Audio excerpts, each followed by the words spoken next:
Hi there. I've had a question from a student who asks, what's the number one reason that students fail essays at degree level? Well, in this video I'll provide a response to that question from the perspective of someone who's taught at degree level for over 15 years.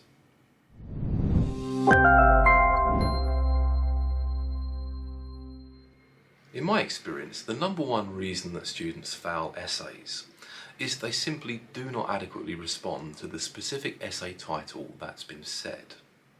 Students and tutors often have different expectations about what constitutes a good essay. Students tend to be much more orientated towards trying to fit as much content as they can into the essay to show off how much they know. Whereas tutors are much more concerned with how content is being used to formulate a response to the specific essay title that's been set. The difference between student and tutor expectations when it comes to what constitutes a good essay is really important when you consider it in relation to how essay titles are created and what they consist of. An essay title will generally consist of a topic component, which specifies the type of material that you need to feature in order to address the essay title. But it also consists of an instruction component, which specifies what you need to do with the content you include in order to respond to the particular essay title that's been set. Now, what tends to happen is when you get set an essay title, it's all too easy to become preoccupied with responding to the topic part of the essay title and somewhat neglect the instruction part of the essay title and its implications for the kind of content that you'd want to include in your essay.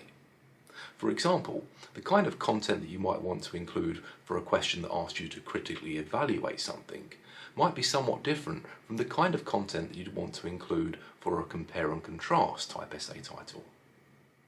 Of course, if you produce a composition that addresses the topic component of the essay title, but not the instruction component, then effectively you've produced a piece of work that is not fit for purpose, because it's not addressing all of the essay title that's been set. This is actually a surprisingly easy thing to do for a number of reasons.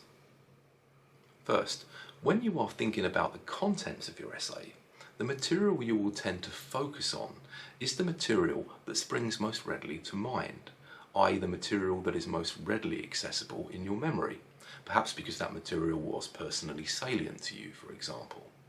This is an example of the availability heuristic. The problem with this is that the material that is most readily available to your memory is not necessarily the material that is going to be the most helpful in responding to the specific essay title that you've been set. And if you're not mindful of this, it's very easy to start incorporating information and content into your essay that is not optimal in responding to the particular requirements of the specific essay title that you've been given.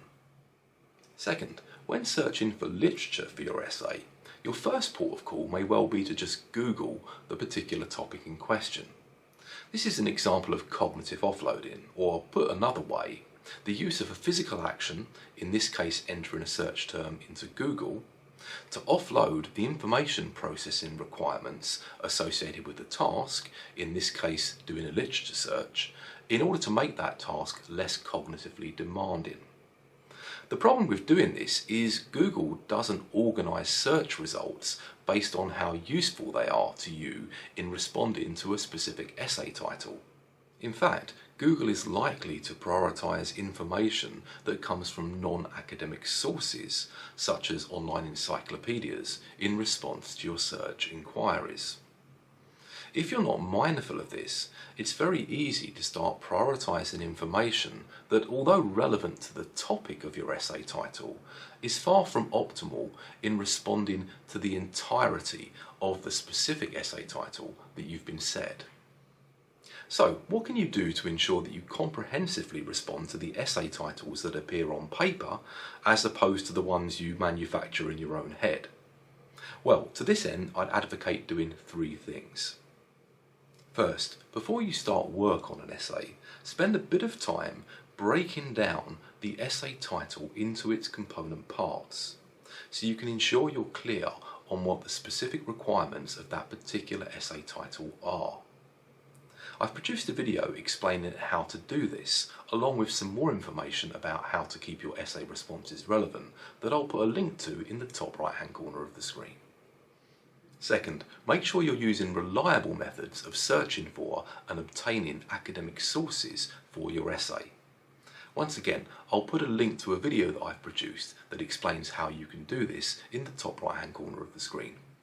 Third, when you're planning your essay, spend as much time thinking about how you are going to use the information you've obtained to formulate a response to the instruction component of the essay title as you do thinking about the content per se. Once again, I'll put a link to a video that I've produced that explains how to do this in the top right hand corner of the screen. I hope you found this video useful. If so, please do hit the like button. If you're interested in learning more about how psychology can help you study more effectively, then please do subscribe to my channel and turn on the notifications so you know when I post new content. Thanks very much.